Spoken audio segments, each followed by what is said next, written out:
안녕하십니까, 곰실장의 친절한 부동산입니다. 오늘은 지난 5월 7일 제3차 신규 택지 추진 계획을 발표했는데요. 그 중에 3기 신도시 추가 발표에 대한 부분들을 살펴볼까 합니다. 고양시와 부천시에 각각 신도시가 추가 지정됐죠. 그래서 그 부분들을 좀 살펴볼까 합니다. 5월 7일 국토교통부의 보도자료입니다. 수도권 주택 30만호 공급 방안에 따른 제3차 신규 택지 추진 계획. 작년 9월 21일 날 공급 확대에 대한 부분들을 발표했고요. 그래서 작년에 이미 3기 신도시 중에 일부 남양주, 하남, 인천, 계양, 그리고 지금은 빠져있지만 과천 지역에 대한 발표를 했는데요. 이번에 추가 신도시에 대해서 발표가 있었습니다. 수도권에 주택 30만호를 차질 없이 공급하겠습니다 라고 이제 진행하고 있는데요. 이거를 뭐 규모별로 신도시급이 있고, 그리고 중규모가 있고, 소규모가 있습니다. 신도시가 보시면은 좀 줄었죠. 과천이라는 지역이 빠졌는데, 과천은 어떻게 보면 강남 바로 인접한 지역이라 상징성이 커서 그 신도시라고 발표했었습니다만, 실질적으로 규모 면에서는 100만 평이 채 안 되는, 사실 그 반도 안 되죠. 47만 평 정도밖에 안 되기 때문에 신도시라고 구분하기 좀 어려웠던 부분이 있습니다. 그래서 은근슬쩍 이런저런 뭐 공식적인 얘기 없이 그냥 과천 쓱 빠졌더라고요. 지역을 보시면은 뭐 서울과 인천보다는 경기 지역에 가장 많이 있습니다. 자, 이번에 발표한 3차 발표지구의 개요를 좀 보자면, 지자체 협의 등을 거쳐서 28곳에다가 11만호를 짓겠다. 그래서 입지를 확정했고요. 그 중에 22곳은 지방공사 시행 등 지역 참여형으로 진행합니다. 예전처럼 탑다운 방식으로 해가지고 국토교통부에서 여기다 무조건 해 이런 방식이 아니라 바텀업 방식이라고 그러죠. 지자체에서 필요한 것들을 위에다 제시를 하고요. 그러면 국토부에서 이걸 판단해서 이 정도면 충분히 진행할 수 있겠다 라고 판단을 하면 그대로 진행해 주는 겁니다. 그 중에 신도시를 보자면 고양 창릉지구, 부천 대장지구 이게 두 곳이 있는데요. 총 5만 8천 가구가 들어갑니다. 그 정도면은 인구수로 따지면은 거의 한 15만 명 정도가 이주를 하게 되겠죠. 근데 이 부분을 좀 참고하시는 게 뭐가 있냐면, 사실 대부분의 분들이 어디를 예상했냐면 시흥과 광명은 빠질 수가 없다라고 하신 분들이 되게 많았고요. 그리고 하남에 있는 지역도 마찬가지였습니다. 왜냐하면 보금자리 주택지구, 그러니까 어떻게 보면 10년 전에 지정됐다가 무산돼서 지금까지 좀 애매하게 관리된 지역들이 있어요. 특히 광명시흥 같은 경우는 굉장히 넓은 지역이 방치되어 있거든요. 근데 거기다가 최근에 광명시흥 테크노밸리 이런 게 막 진행이 되면서 여기다가 신도시가 들어가겠다, 지난번에 발표할 때 되겠다라고 생각했는데 거기 안 들어왔죠. 그래서 이번에는 되겠다는데 이번에는 안 들어갔어요. 어떻게 보면은 시장의 투기라든가 이런 부분들을 우려해서 약간 의외의 지역에다가 배치한 것도 있겠습니다만, 또 어떤 기사를 보면은 국토교통부에서 이제 님비 현상 때문에 하도 골머리를 앓으니까 뭐 하남이라든가 뭐 과천이나 이런 지역들은 난리가 났었죠. 여기다가 신도시 들어오면 안 된다고 주민들이 난리가 나고 지자체에서 계속 반대를 하고, 광명이나 시흥 같은 경우도 그렇게 호의적인 반응은 아니었습니다. 그래서 귀향할 거면 고양시와 부천 같은 경우는 자기 지역에 해달라고 요청을 합니다. 왜? 여기는 어떻게 보면 고양 같은 경우는 일산을 제외하고는 제대로 개발된 곳이 많지 않고요. 그리고 부천 같은 경우에도 인프라가 많이 부족한 상황입니다. 근데 신도시를 넣어줄 거면 국가에서 뭘 해줘야 돼요? 교통망을 확충시켜줘야 되고, 거기다가 뭐 공원이라든가 이런 인프라를 확충을 해줘야 된단 말이죠. 그래서 고양시나 부천시 입장에서는 그런 인프라에 대한 부분들을 노리고 신청한 게 아닌가 생각이 듭니다. 중소규모는 도심의 국공유지라든가 그리고 유휴군부지 이런 것들을 지정을 했는데, 요거는 제가 다음에 다루도록 하겠습니다. 이번에는 신도시만 체크해 보겠습니다. 이건 지난번에 발표한 거죠. 남양주 왕숙지구입니다. 1지구, 2지구 나눠져 있고요. 총 343만 평입니다. 예전의 신도시 다시 한번 체크해 보시라고 예전 거 보여드리는 거예요. 이건 하남 교산지구입니다. 이거 같은 경우에는 예전에 천연교산지구라고 지정됐다가 취소됐다가 거기가 H1 프로젝트를 해가지고 다른 이름으로 또 진행이 됐죠. 근데 그게 또 무산이 됐어요. 그러다 마지막으로 하남 교산지구라는 3기 신도시로 지정이 됐습니다. 요거 하실 때 이제 체크하실 게 뭐가 있냐면, 어차피 국토교통부에는요, 장관이라든가 차관이라든가 정권에 따라 바뀌는 직급 제외하고요, 국장급 이하, 쉽게 말해서 실무자들은 계속 그 자리에 남아 있습니다. 그래서 어떻게 보면 지난 정권 때 신도시 부지로 찍어놨던 곳을 무산됐다고 해서 그냥 끝나는 게 아니라 다음 정권 때, 그 다음 정권 때 다시 계속 올라올 수밖에 없는 게, 어쨌든 땅은 한정돼 있고요. 신도시라든가 택지라든가 이런 것들 지정할 때 상당히 많은 고려를 하고 진행한 거기 때문에 이런 부분들을 그냥 썩혀놓을 수는 없단 말이죠. 그래서 하남 교산지구 같은 경우에도 이미 과거에 여러 차례 지정이 되고 개발을 하려고 했던 그런 지구이긴 합니다. 면적은 약 196만 평 정도 되겠네요. 3만 2천 가구가 들어가죠. 이거는 인천 계양 테크노밸리입니다. 이번에 발표된 부천 대장지구와 굉장히 근접해 있죠. 보시면은 이제 이 김포공항 바로 아래쪽에 위치하고 있는데 면적은 101만 평쯤 됩니다. 이 같은 경우에는 어떻게 보면 그린벨트가 좀 강력한 지역이기도 한데 그것들을 풀어서 개발한다고 해서 나름 이슈가 됐던 지역이기도 하죠. 과천 가장 인기 많은 지역입니다. 좀 이름도 이상하죠. 과천지구. 근데 면적이 47만 평밖에 안 되다 보니까 100만 평 기준으로 잡았을 때 거의 미달이죠. 그래서 신도시 부지에서는 쓱 빠지고 중규모 택지로 분류가 되더라고요. 근데 그 임팩트는 다른 신도시들에 비해서 굉장히 강하지 않을까 라고 누구나 짐작할 수 있습니다. 왜? 여기서 조금만 가면 서초구예요. 그러면 강남이죠. 강남과 바로 인접해 있는 신도시. 가장 임팩트 있을 수밖에 없겠죠. 근데 문제는 7천 가구밖에 안 들어온다는 거. 여기에는 GTX역이라든가 그리고 선바이역 복합환승센터 이런 것들이 들어가기 때문에 인근에 미치는 영향은 꽤 될 거라고 보여집니다. 그리고 이 지도에 빨갛게 표시된 두 군데가 이번에 발표된 부천 대장지구와 고양 창릉지구 모습입니다. 보시면 땅 모양이 굉장히 좀 아스트랄하죠. 일단 고양 창릉지구로 먼저 보겠습니다. 고양시 창릉동에 위치해 있고요. 창릉동, 용두동, 화전동 일대가 들어갑니다. 면적은 246만 평, 꽤 크죠. 이 정도면 판교 신도시 정도 사이즈가 됩니다. 3만 8천 가구가 정도 들어가고요. 좀 특이한 부분이 뭐냐면 일단 100만 평 규모의 공원과 녹지 호수공원이 들어가요. 대단하죠. 100만 평이면 여의도 전체를 다 공원으로 만드는 건데 전체 면적의 절반 가까이를 공원이라든가 녹지로 만들겠다고 하는 거니까 굉장히 괜찮지 않을까라는 생각이 들어요. 그리고 41만 평 정도를 자정용지로, 그러니까 뭐 산업단지라든가 뭐였든 간에 일자리를 만들 수 있는 땅으로 만든다고 하죠. 또 인근에 원흥지구라든가 삼성지구라든가 은평 뉴타운이라든가 여러가지 택지지구 인근에 자리하고 있는 데인데 이 신도시가 들어옴으로 인해서요, 어떻게 보면 인근에 지정됐던 택지지구들이 좀 더 완전해질 수 있지 않을까라고 기대할 수 있을 겁니다. 보시면 자정용지를 경의중앙선 등 전철역 인근 교통이 편리한 곳에 집적화, 뭐 당연하다면 당연한 얘기죠. 아까 얘기했던 것처럼 권역별 중앙공원 등 100만 평 이상의 공원과 녹지를 조성하겠다. 특히 34단 부지 같은 경우에는 서울숲 2배 규모의 도시숲으로 조성하겠다. 이런 것들은 어떻게 보면은 서울 시민들, 다른 지역에 있는 서울 시민들에게도 괜찮은 관광지가 생길 수 있겠죠. 인근 고양시 주민들한테는 말할 것도 없고요. 이건 이제 교통에 대한 부분인데요. 지하철 신설을 하고 광역도로를 신설하고 BRT를 새로 막 깔고 이런 부분들이 일단 계획으로 나와 있습니다. 사실 이게 어떻게 보면 고양시에서 이 3기 신도시 창릉지구를 받은 이유이기도 할 겁니다. 세전역부터 고양시청까지 지하철 신설, 이른바 고양선입니다. 근데 국토교통부에서는 요거를 뭐 예타 면제를 한 해 만에 했었는데 기획재정부에서는 들은 바가 없다고 해가지고 예타 면제는 진행이 돼야겠죠. 그래 또 보실 게 뭐가 있냐면 향동지구역, 지구 내 역 3개, 그리고 화정지구역, 대곡역, 그리고 고양시청역 등 총 7개의 역이 신설되거나 노선이 늘어나거나 이런 부분들이 있습니다. 그러면 신도시 하나 때문에 고양시가 얻을 수 있는 역세권들이 도대체 얼마가 될까요? 분명히 메리트는 있을 겁니다. 그리고는 도로에 대한 부분인데 일산 백석동부터 서울 문산고속도로를 연결하는 자동차 전용 도로를 신설해서 자유로의 이용 차량을 분산하겠다고 합니다. 창릉지구와 제2 자유로를 연결해서 서울 접근성을 개선하고요. 화랑로 확장 및 교차로 두 곳 지하화, 수색로와 월드컵로 입체화, 통일로 중앙로 BRT를 신설, 도로 교통에 대한 부분까지도 고려를 해야 됩니다.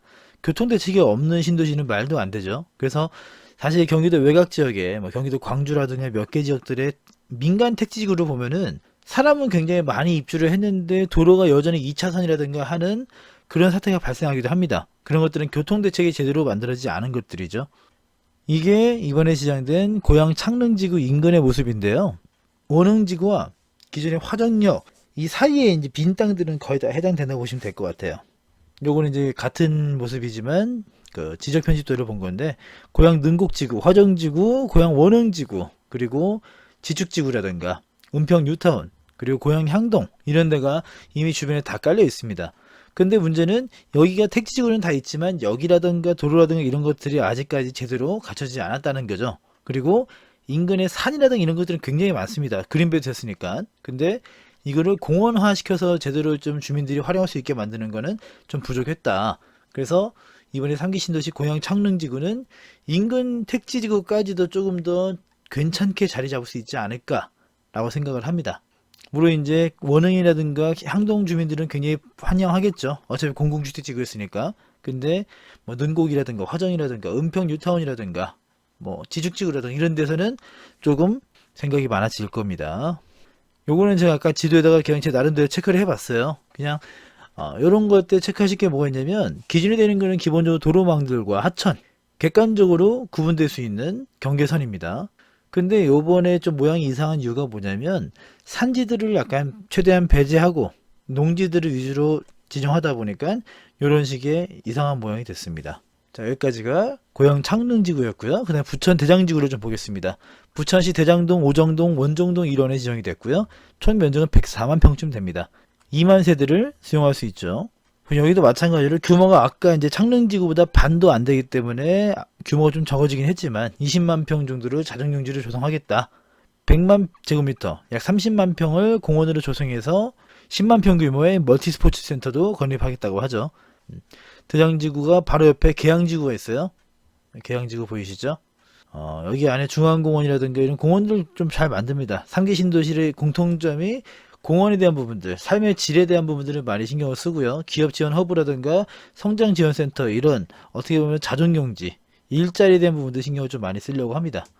이것도 당연하다면 당연한 얘기들이죠. 교통이 편리한 곳에 자정용지를 집적화시키겠다 라고 하는 건데, 그리고 여기는 굴포천이라고 하는 특이한 이름의 하천이 있는데요. 그 인근에다 수변공원을 조성해서 그 인근 주민들에게 좀 활용할 수 있게끔 만들어준다고 하죠.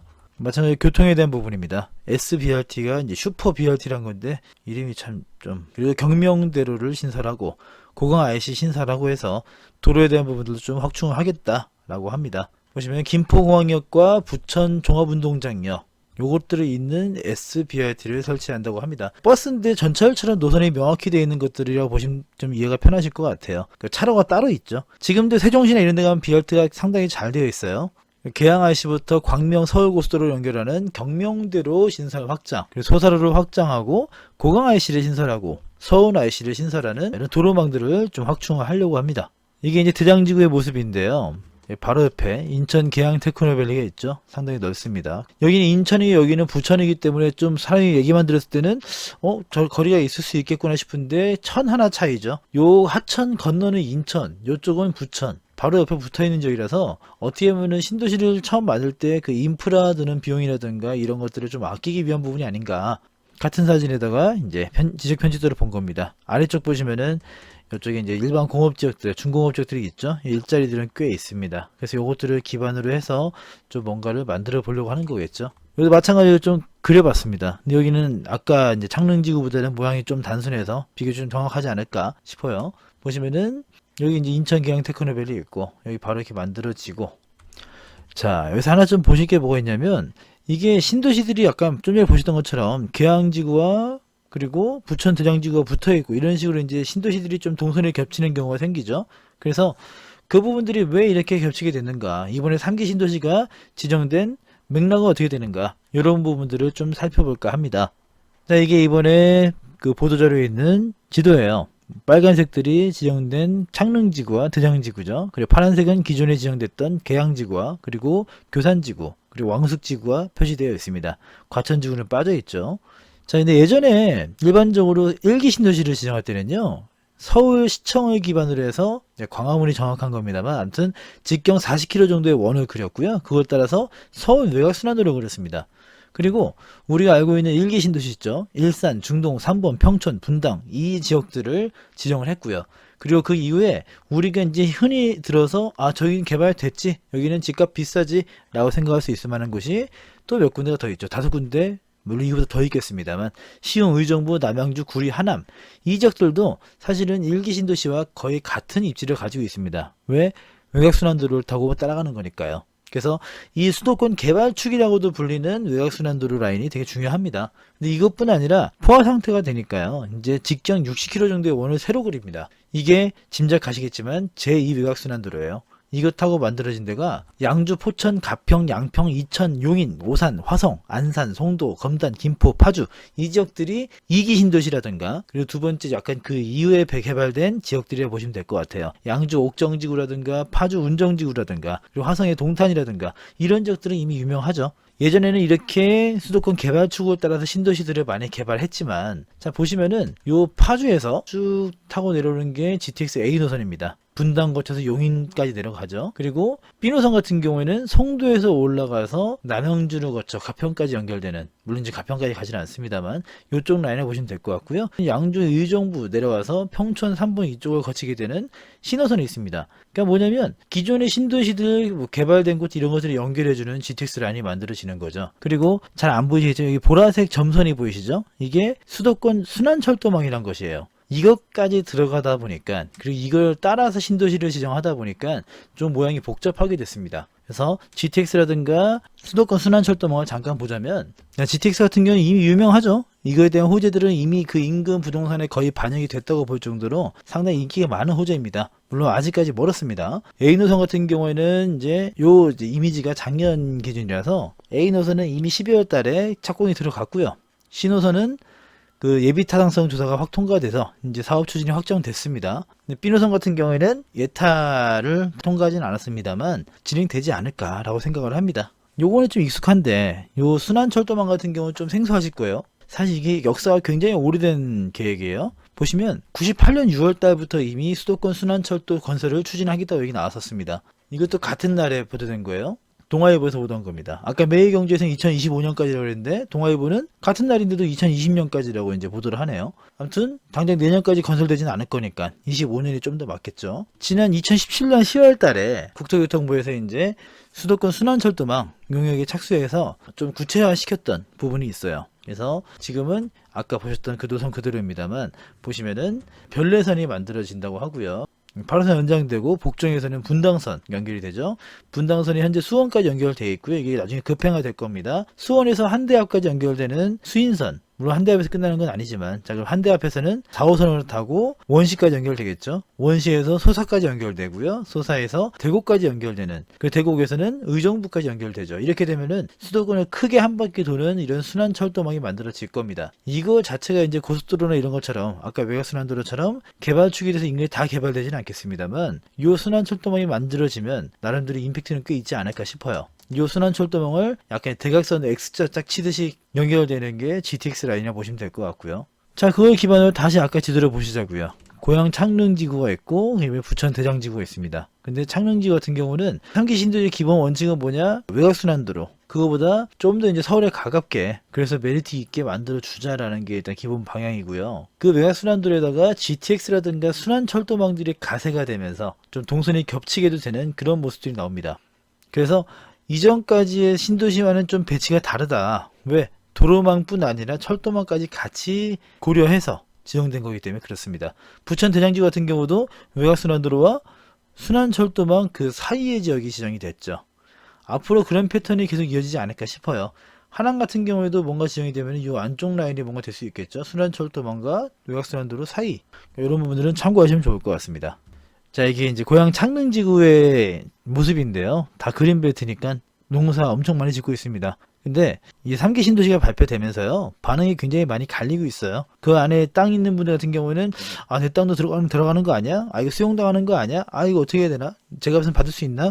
이거에 대한 문의가 굉장히 많고요. 그리고 이 인근의 일산이라든가 뭐 파주라든가 1기 신도시, 2기 신도시, 아직까지 이제 2기 신도시가 특히 더 그렇죠. 운정이라든가 이런 지역들은 더 멀어요. 3기 신도시보다. 이 3기 신도시가 발표가 돼서 뭔가 진행이 되면 2기 신도시 입장에서는 당연히 집값 떨어지는데 불안한데 이런 걱정할 수밖에 없죠. 얼마 전에 나왔던 기사가 뭐가 있었습니까? 일산 신도시 같은 경우에 하루 만에 집값이 1억이 떨어졌다고 막 주민들이 분통을 터뜨려요. 물론 그건 호가가 떨어진 거니까 뭐 검증을 해봐야 알겠습니다만, 일반적으로 3기 신도시, 이게 그냥 만약에 이전에 1기라든가 2기 신도시 같은 개념이었으면 좀 다르겠지만, 이번 3기 신도시 같은 경우는 기본적으로 다 그린벨트를 풀어서 만드는 신도시들입니다. 그러면 당연히 분양가 상한제 같은 것들이 적용될 거고요. 그에 따른 전매 제한도 좀 있긴 하겠지만, 어쨌든 인근에 비해서 투자 메리트가 아니면은 거지 여건이 상당히 좋은 그런 상황이라고 볼 수 있단 말이죠. 특히 어떻게 보면 6월 달에 발표하기로 했던 택지를 지금 미리 발표했다라는 거는 정부 입장에서는 시그널을 보내는 겁니다. 실수요자들 기다리면 싼 집 많이 공급해 줄 테니까 수도권 서부 동부 뭐 이런 거 나누지 말고 일단 실수요자들은 기다리고 있어 라는 식의 메시지를 해석할 수도 있겠습니다. 그러면 당연히 거래는 줄어들 수밖에 없고요. 인근의 부동산 시장에는 영향을 미칠 수밖에 없죠.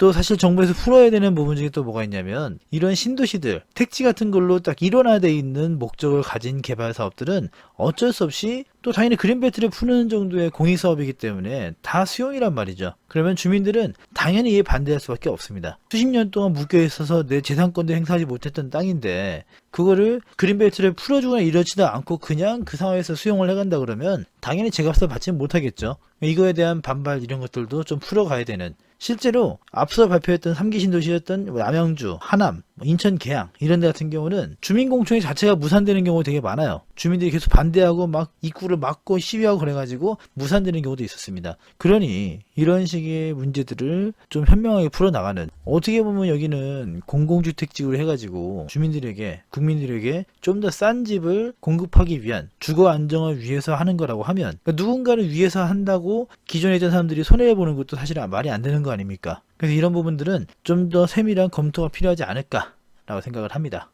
자, 지금까지 3기 신도시의 고양 창릉지구, 부천 대장지구에 대해서 살펴봤습니다. 그 선정 과정이 어떠했고 만족스러운지 여부를 떠나서요, 어차피 지정된 것이라면 주민들과 원활히 협의해서 진행되기를 기원합니다. 이런 건 늘어지면 사실 누구도 득될 게 없거든요.